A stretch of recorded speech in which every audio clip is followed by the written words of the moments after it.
The Star-Forged King II, the Shattered Crown. Prologue. When the earth began to tremble. For a generation after Aureon vanished into the mountains, peace settled over Solvarum like a soft blanket. Farmers rebuilt their terraces, children played beneath lantern-lit skies, and merchants carried spices and cloth along the restored trade roads. The world healed, slowly, tenderly. But deep beneath the valley of falling stars, something ancient stirred.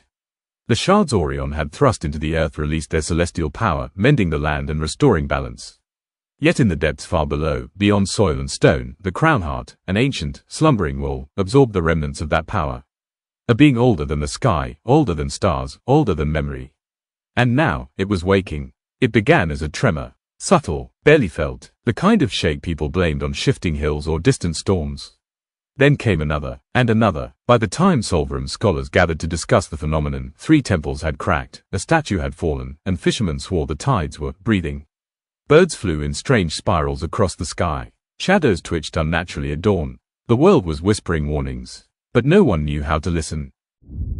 Chapter 1. The Girl Who Sees Across Worlds. Rhyla crouched low among the whispering grass, her breath slow and quiet. The moonlight glinted softly along her bow as she drew it, eyes narrowing at the movement near the thicket. The sheep thieves had led her on a winding chase across the foothills, and she was determined not to let them escape again. A figure lurched into view. Not a thief. A deer, its eyes wide and glassy, its breath coming in panicked bursts as if fleeing something unseen. Rhyla lowered her bow. Easy, easy. The deer bolted past her, vanishing into the night. Something was wrong. She touched the boulder beside her to steady her breathing, an old stone half buried in the earth, and the world around her tore open. A vision hit her like a storm. Cities collapsing inward, not from fire or flood, but from fractures in the sky, cracks spreading through reality like splintering glass. Mountains bending, rivers flowing upward, people screaming as time looped around them. And at the center of every broken vision was a figure. A man, with a glowing sword. Aureon, but not him, not exactly. Rhyla gasped and ripped her hand away from the stone, collapsing to one knee. Her breath came in sharp bursts. That wasn't a memory, she whispered to the silent night. It was a warning. Chapter 2. The Return of the False King. The sun rose over Solvarum in a wash of amber and gold. Merchants opened the gates of the market square, soldiers stretched as they changed shifts, and children chased each other beneath lantern strings swaying in the morning breeze. Rhyla arrived just as the commotion began. People were running toward the central plaza, murmuring, whispering, gasping. At first, she feared another quake. But when she climbed a stone ledge to see above the crowd, her breath stilled. A man stood in the center of Solvarum's plaza. He wore a dark blue cloak. A star-steel circlet rested upon his brow, and in his hand burned a sword of shimmering gold.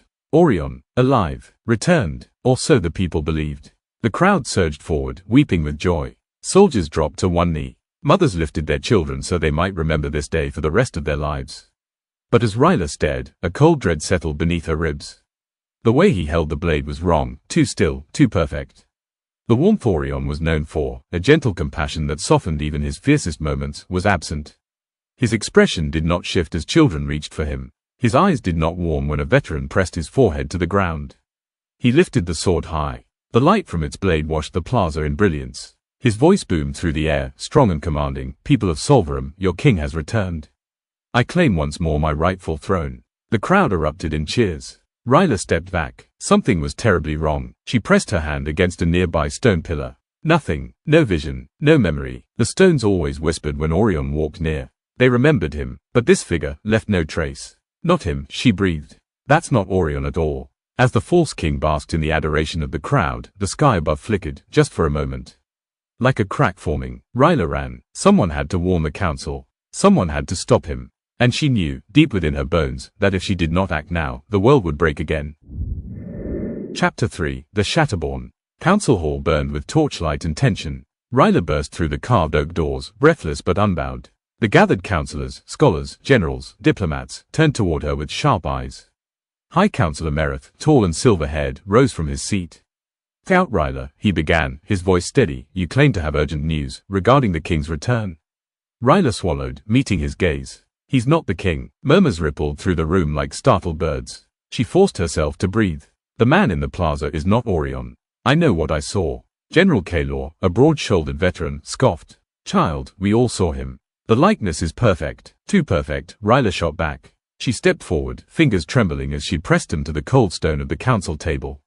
Still nothing. No memories. No echoes. Aureon leaves impressions wherever he goes. The stones remember him. The wind remembers him. This imposter leaves no trace. Councillor Mereth frowned. Could he have changed? Become diminished? Rhyla shook her head. No, and there's something else. The visions are returning. Silence fell. Collars shifted nervously. Generals leaned forward. Diplomat Inna clasped her hands in dread. The tremors we've felt, Rhyla continued, voice steadying, they're connected to something beneath the valley of falling stars.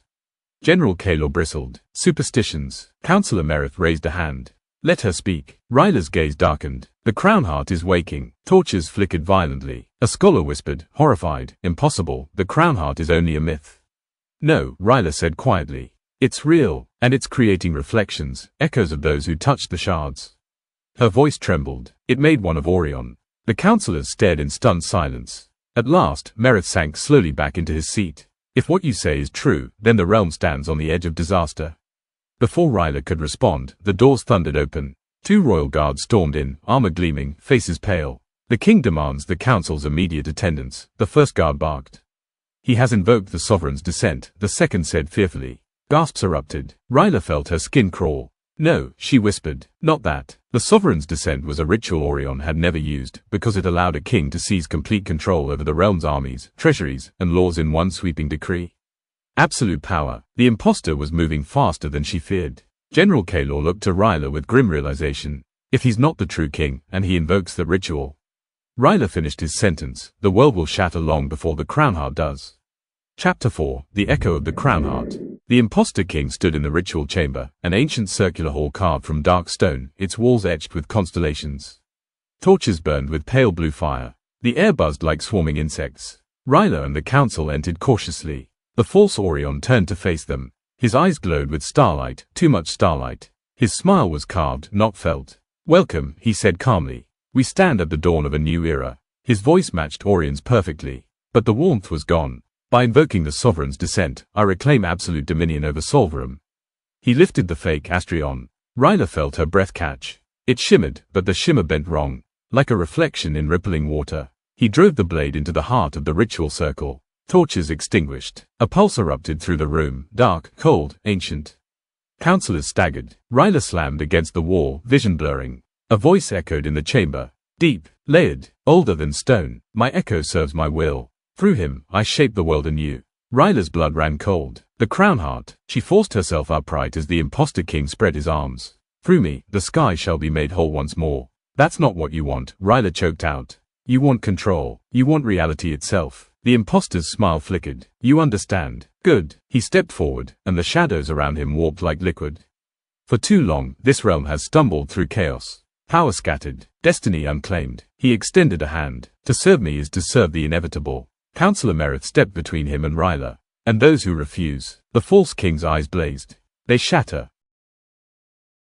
Chapter 5. The Fracturing of Solverum. First fractures appeared that night. Not in the sky, not in the earth, but in time. A lantern in the marketplace flickered, then burned backwards, flame retreating into its wick.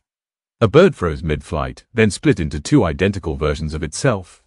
A soldier patrolling the gate blinked, and found himself standing 10 paces behind where he had just been.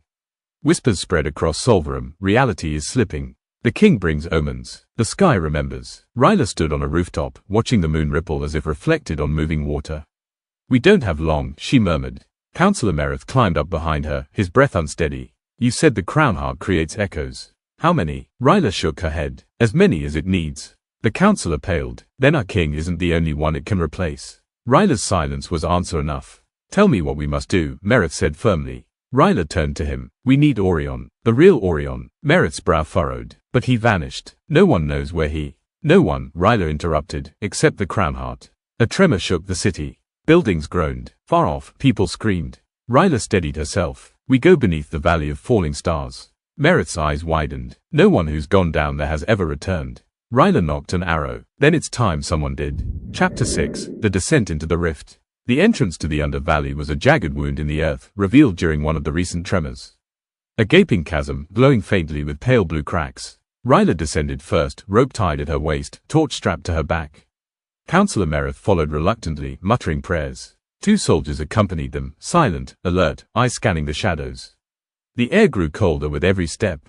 But it was not the cold of winter. It was the cold of emptiness. Of spaces between moments. After an hour of descent, the cavern widened. And Rhyla saw them. Echoes, she whispered. Dozens of figures drifted across the cavern floor. Translucent, forlorn, hollow, each one a person who lived, or perhaps could have lived.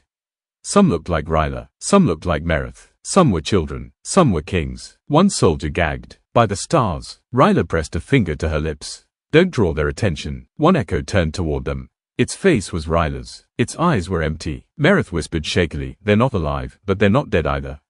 They're possibilities, Rhyla said. Unrealized futures. Broken branches of time. As they passed deeper into the chamber, Rhyla felt a pull. A soft hum. Ancient. Familiar. She followed the sound. To a bridge of floating shards suspended over a swirling vortex of starlight. And there, frozen mid-step, sword half-drawn, eyes closed, expression calm, stood Aureon. Rhyla gasped. Mereth swore under his breath. He hasn't aged, the counselor said. He hasn't moved, Rhyla murmured. Not for years. She approached him slowly. Aureon. No reaction. She reached out and placed her hand on his chest. A pulse of light surged through her. A voice flooded her mind. He is held in the between. Rhyla staggered. Another voice echoed through the chamber, deeper, older, vibrating through her bones. He belongs to me. The soldiers raised their weapons. Mereth stepped back in horror. Rhyla lifted her torch. Show yourself, she shouted into the darkness. The cavern rumbled. The vortex expanded, and the Crownheart emerged. A towering mass of fractured sky and stone. Shards orbiting its body like broken wings. Eyes carved from starlight. Its voice rolled like thunder. You cannot save him.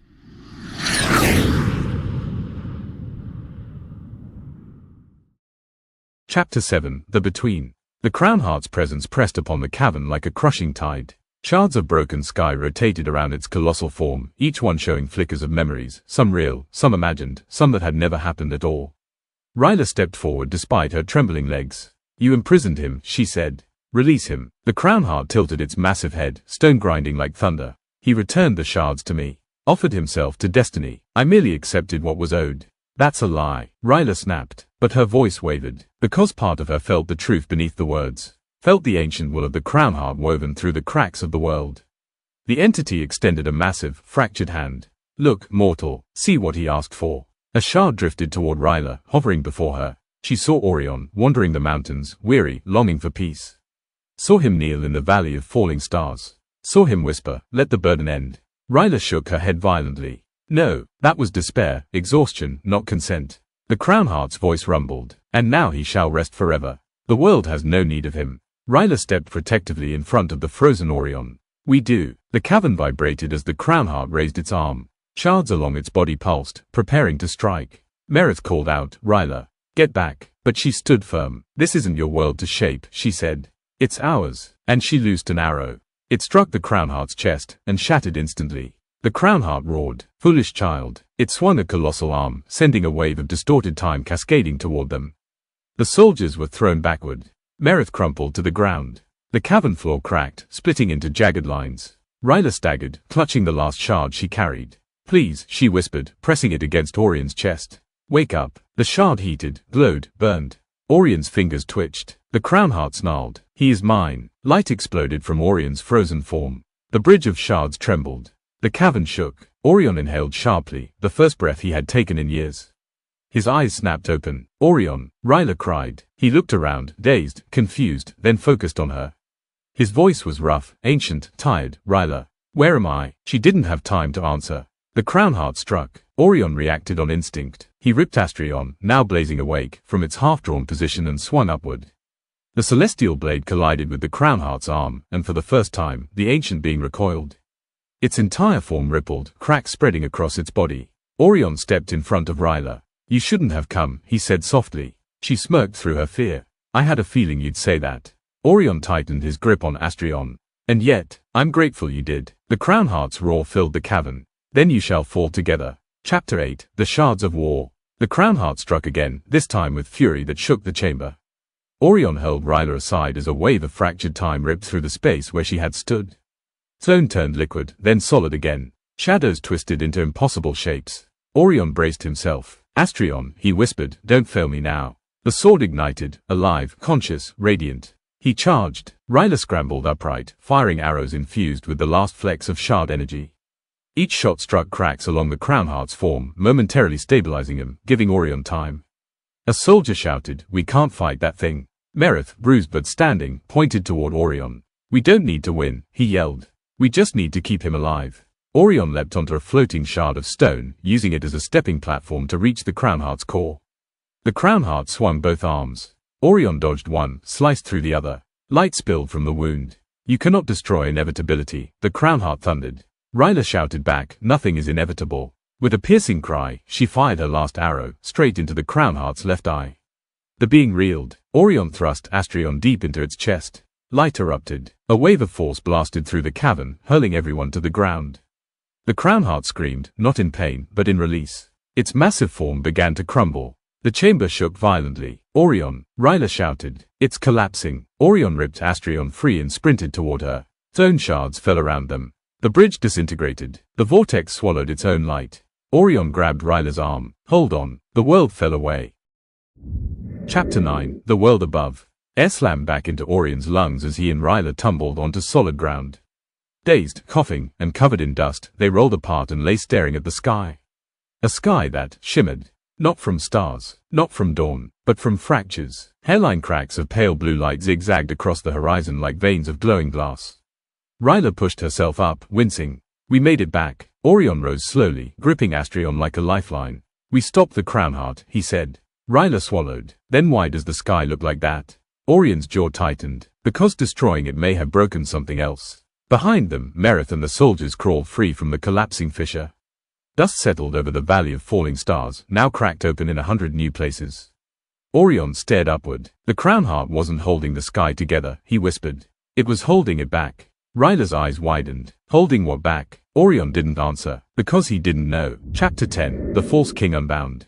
Back in Solvarum, panic had taken hold. The imposter king, no longer pretending, no longer restrained, walked through the shattered city streets with cold purpose.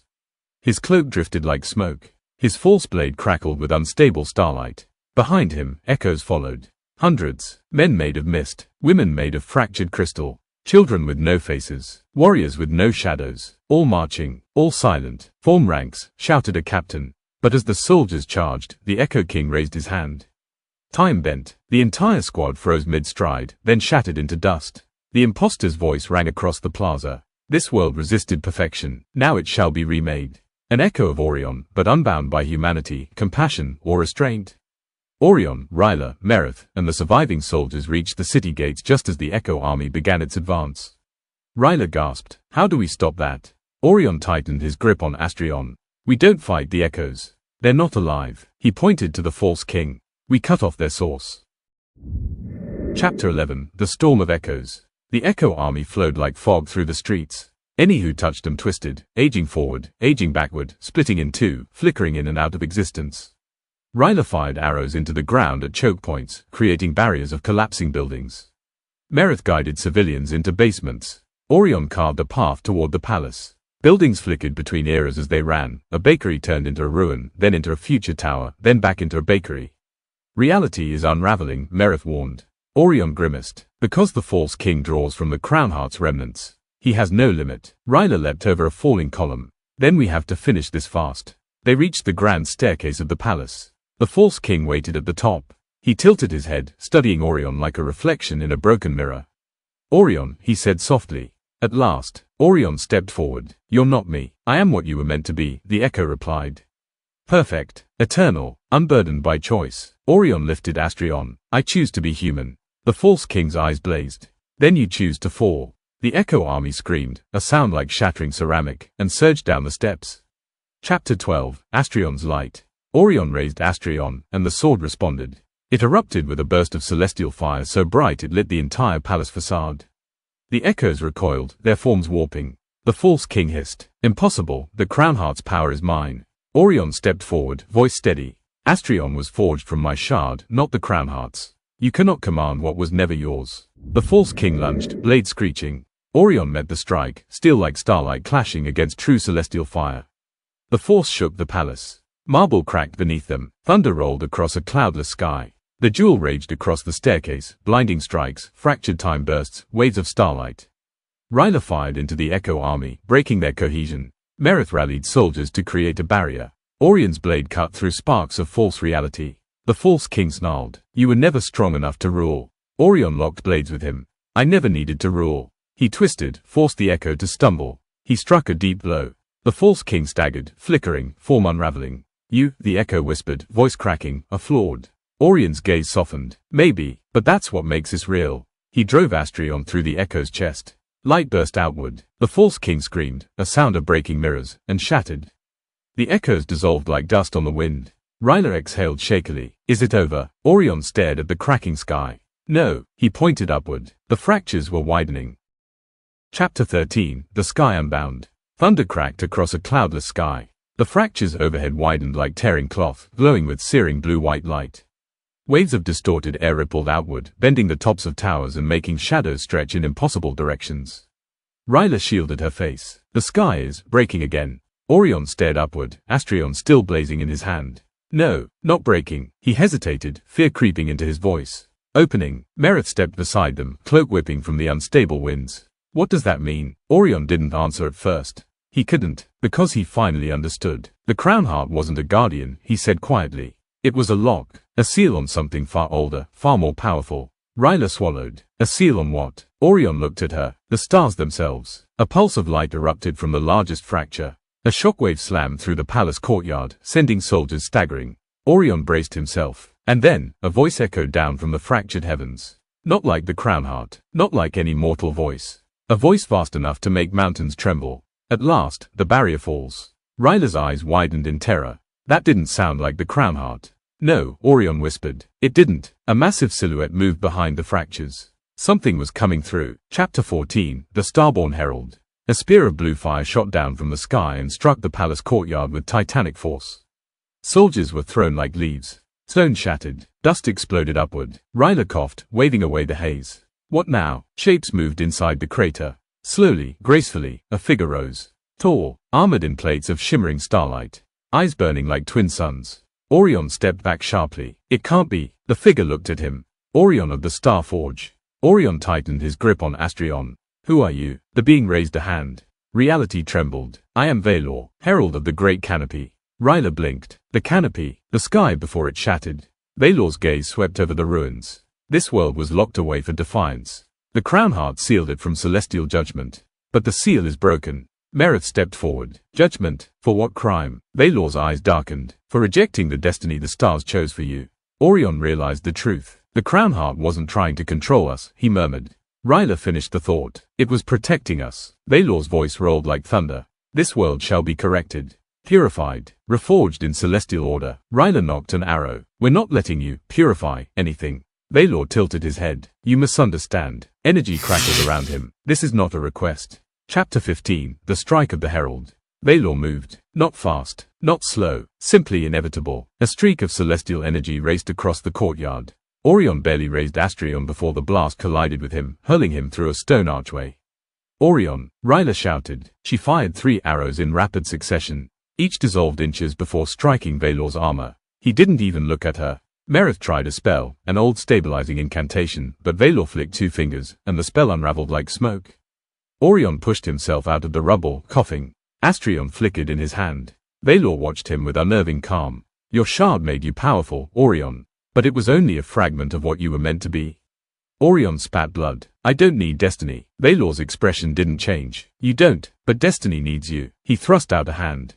A beam of light shot toward Aureon. Aureon swung Astryon up. The celestial blade blazed brighter than ever before. The beam hit. Astryon screamed, and cracked. Aurion's eyes went wide. No, the blade shattered. Light exploded across the courtyard.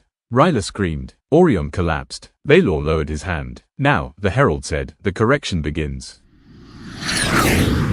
Chapter 16, The Broken Blade. Silence washed over the courtyard. Not peaceful silence. A dead, hollow quiet, like the world itself was holding its breath.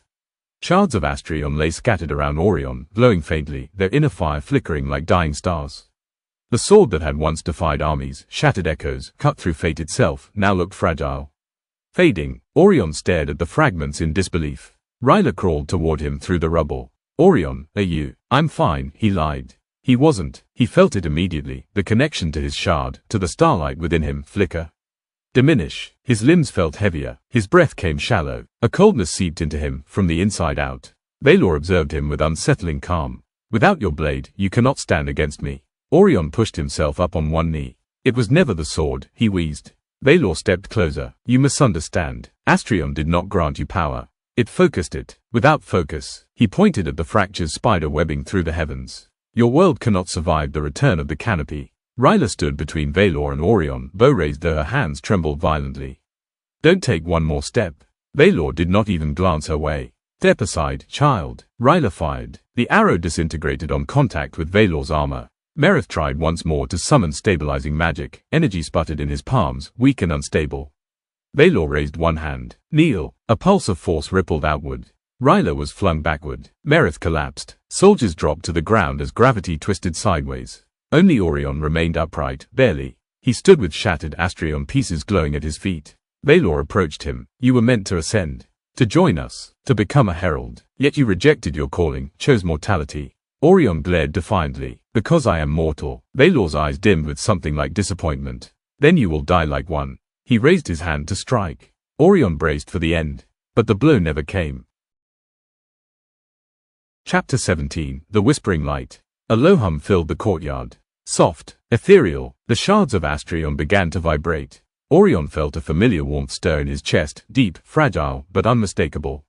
Rhyla gasped. The shards, they're singing. Vaelor's brow furrowed. Impossible. The fragments lifted into the air, orbiting Aureon in a slow, spiraling dance. Trails of gold and silver starlight connected them like threads in a celestial loom. Aurion's breath hitched. It's not trying to reform. He reached out. His fingers brushed the nearest shard. The shard burst into projection, a memory made of light. He saw Asona, her smile, her hand on his cheek, her voice whispering, power is a burden, not a blessing, but it can save lives. Another shard lit. He saw the valley of falling stars. The moment he first drew Astryon. The village he saved. Every person who believed in him. Another shard. He saw Rhyla, standing between him and death. Unyielding, unafraid. The shards were not reforging a weapon, they were reforging him. Aureon stood straighter, stronger. Light poured from his skin, crackling like starfire. Vaelor's eyes widened in shock. This is not possible. The shards obey the canopy, not you.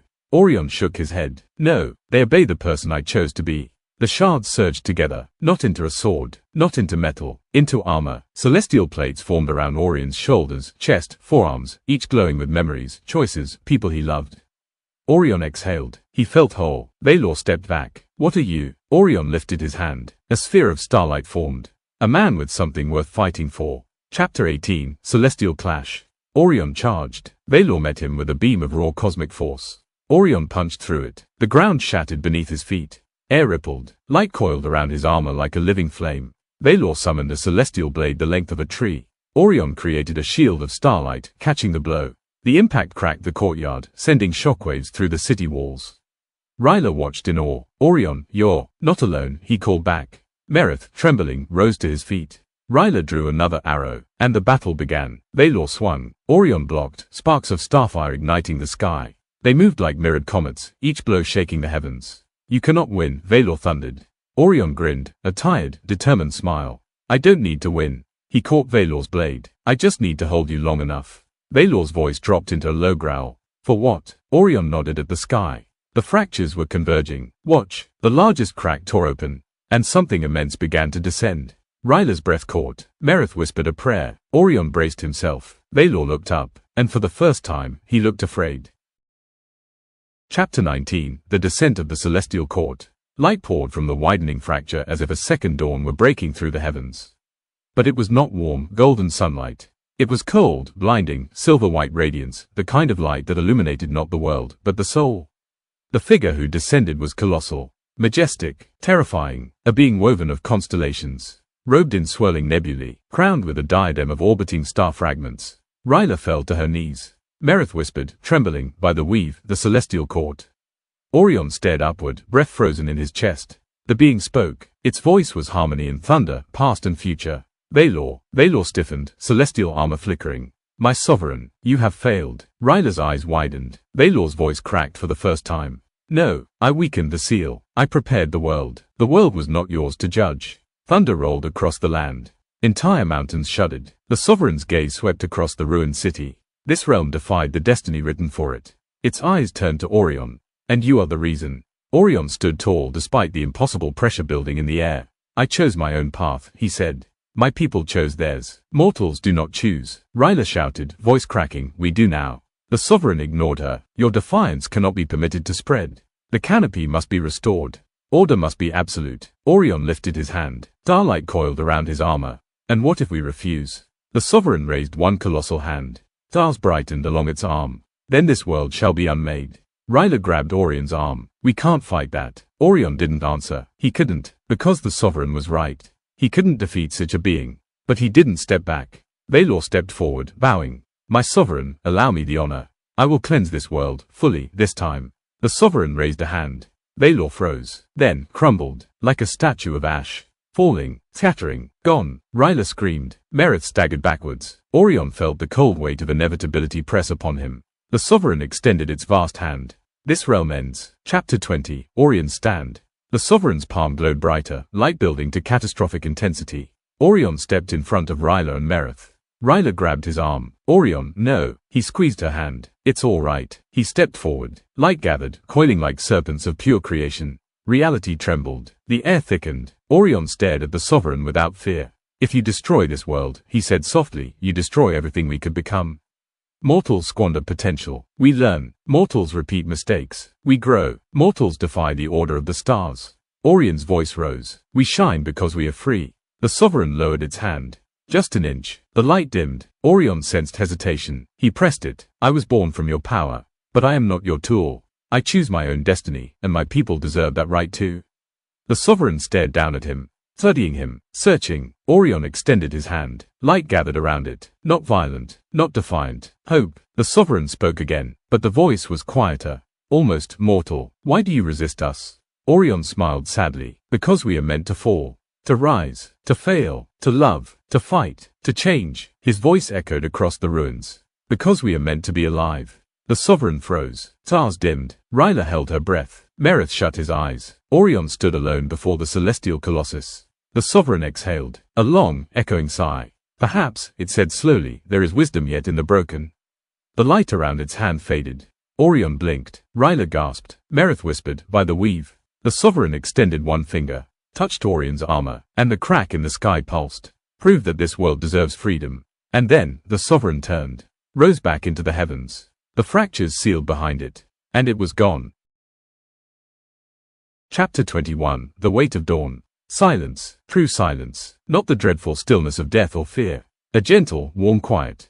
Rhyla ran to Aureon, throwing her arms around him. You did it. Aureon let out a shaky laugh. No, we did. Mereth approached, tears glistening in his eyes. The sky, it's whole again. Aureon looked up. The great canopy shimmered above them. Not broken, not cracked, whole, but different. Its light was softer, warmer, not a prison, a promise. Aureon breathed deeply. Rhyla wiped tears from her face. What now? Aureon looked at her. We rebuild. He looked at Mereth. We learn. He looked at the sky. And we live as we were meant to, free. Rhyla touched the celestial armor still glowing on his chest. What about you? Aureon smiled softly. I'm still the same man. He closed his eyes. The armor disassembled into light. And faded. Aureon stood in simple clothes again. Ordinary, human. I don't want power, he said quietly. Rhyla nodded. But if the sky ever falls again, she said.